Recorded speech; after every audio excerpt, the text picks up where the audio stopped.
らしら、ゆらやら、しらり。どうもこんにちは。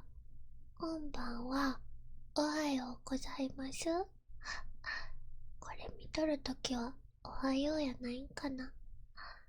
白百合リリィです。今日はリクエストが多かったので、英語で童話をささやいて朗読していきたいと思います。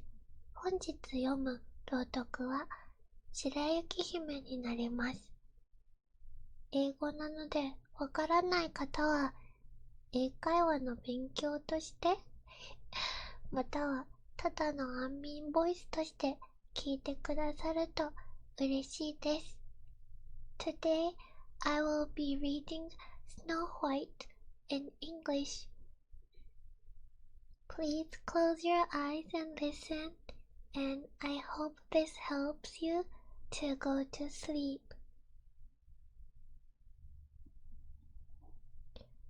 The Story of Snow White and the Seven Dwarfs.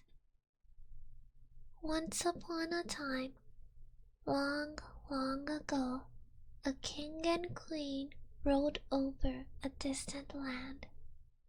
The queen was kind and lovely, and all the people of the realm adored her. The only sadness in the queen's life was that she wished for a child but did not have one. One winter day, the queen was doing a needlework while gazing out her ebony window at the new fallen snow. A bird flew by the window, startled the queen, and she prickled her finger. A single drop of blood fell on the snow outside her window. As she looked at the blood on the snow, she said to herself,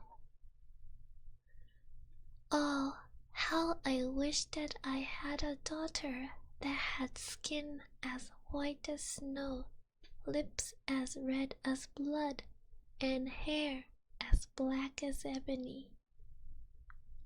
Soon after that kind queen got her wish when she gave birth to a baby girl who had skin white as snow, lips red as blood, and hair black as ebony. They named the baby princess Snow White, but sadly the queen died after giving birth to Snow White.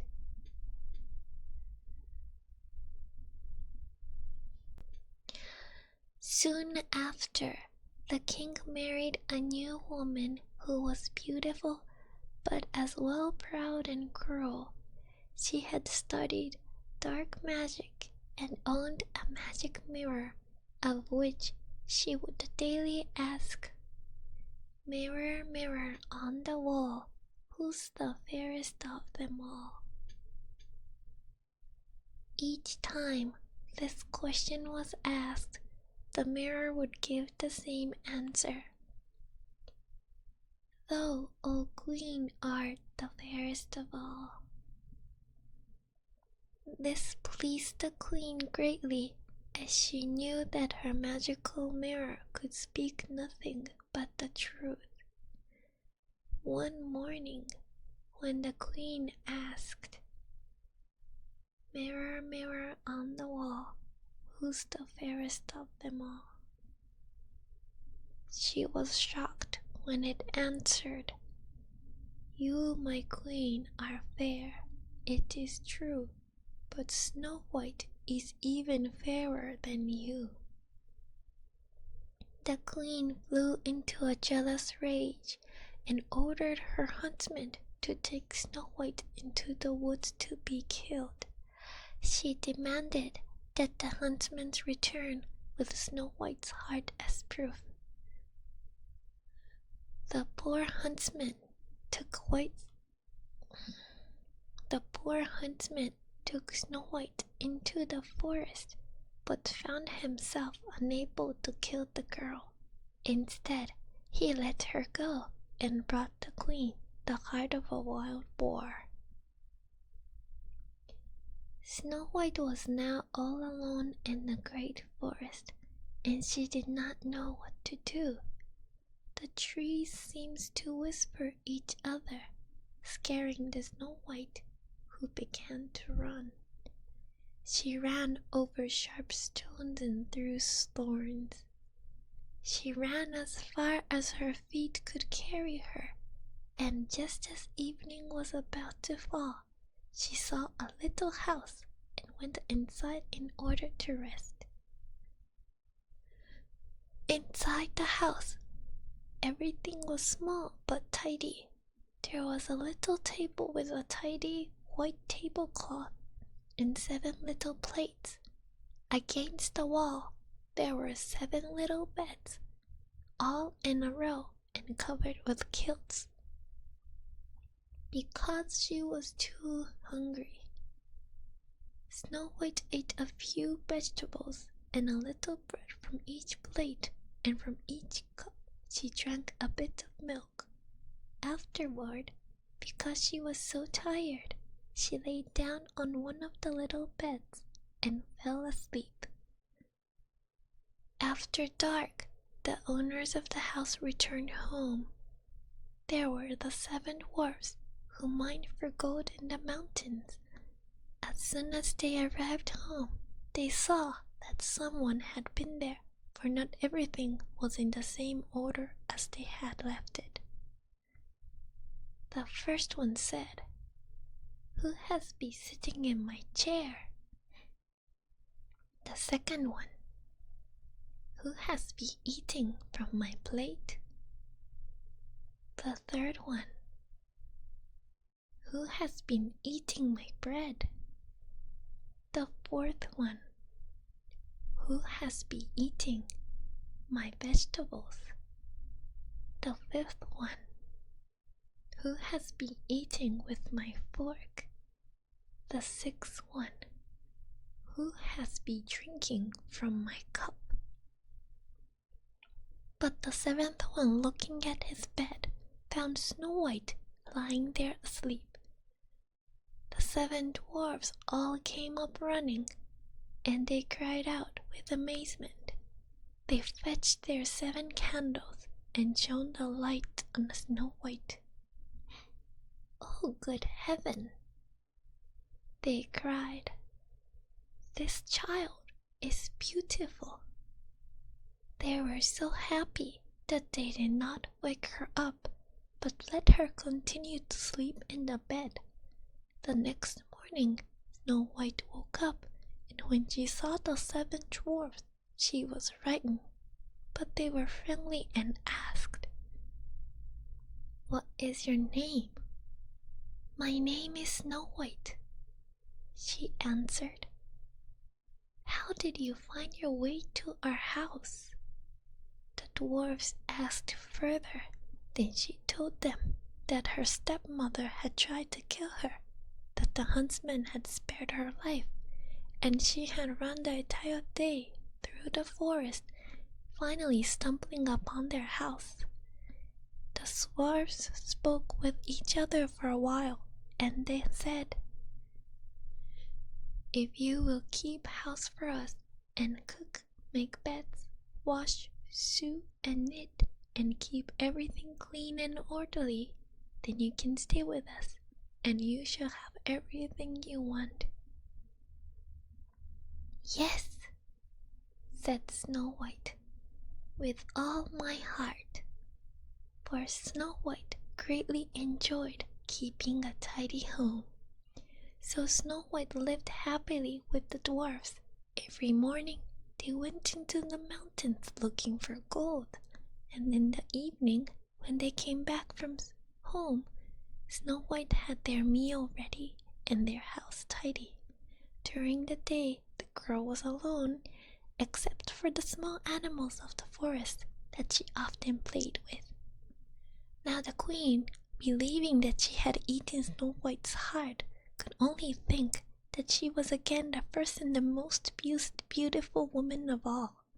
She stepped before her mirror and said, "Mirror, mirror on the wall, who is this land is fairest of all?" It answered, "You, my queen, are fair, it is true, but Snow White, beyond the mountains with the 7 dwarfs, is still 1,000 times fairer than you."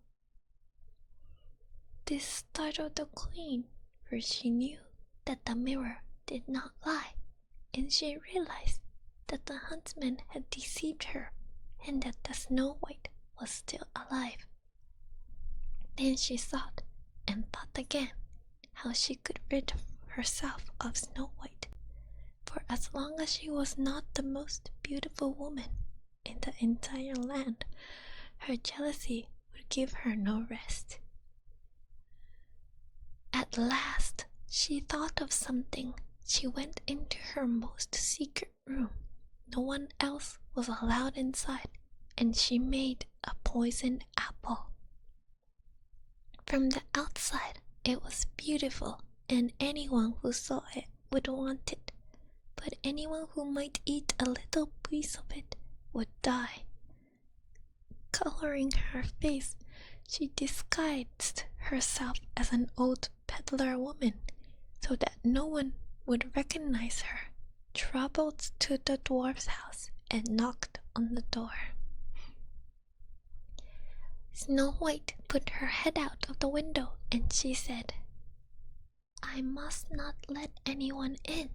The 7 dwarfs have forbidden me to do so." "That is all right with me," answered the peddler woman. "I'll easily get rid of my apples. Here, I'll give you one of them." "No," said Snow White.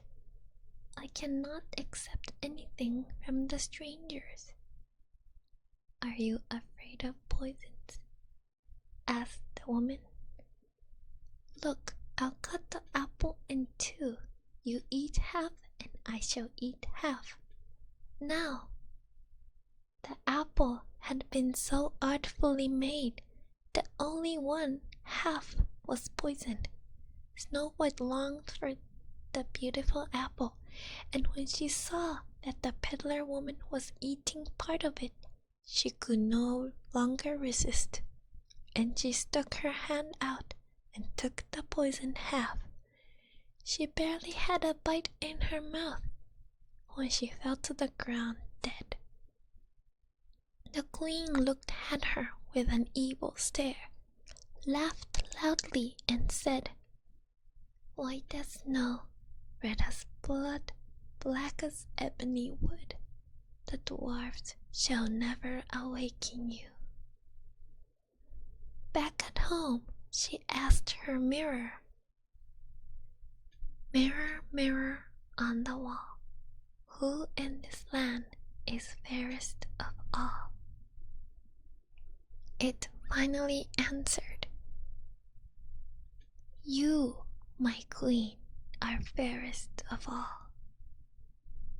Then her cruel and jealous heart was at rest, as well as cruel and jealous heart can be at rest. When the dwarfs came home that evening, they found Snow White lying on the ground. She was not breathing at all. She was dead. They lifted her up and looked at her longingly. They talked to her, shook her, and wept over her, but nothing helped. The dear child was dead, and she remained dead. They laid her on a bed of straw, and all 7 sat next to her and mourned for her and cried for 3 days. They were going to bury her, but she still looked as fresh as a living person and still had her beautiful red cheeks. They said, "We cannot bury her in the black earth." And they had a transparent glass coffin made so she could be seen from all sides. They laid her inside, and with golden letters wrote on it her name, and that she was a princess. Then they put the coffin outside on a mountain, and one of them always stayed with it and watched over her. The animals too came and mourned for Snow White, first an owl, then a raven, and finally a dove.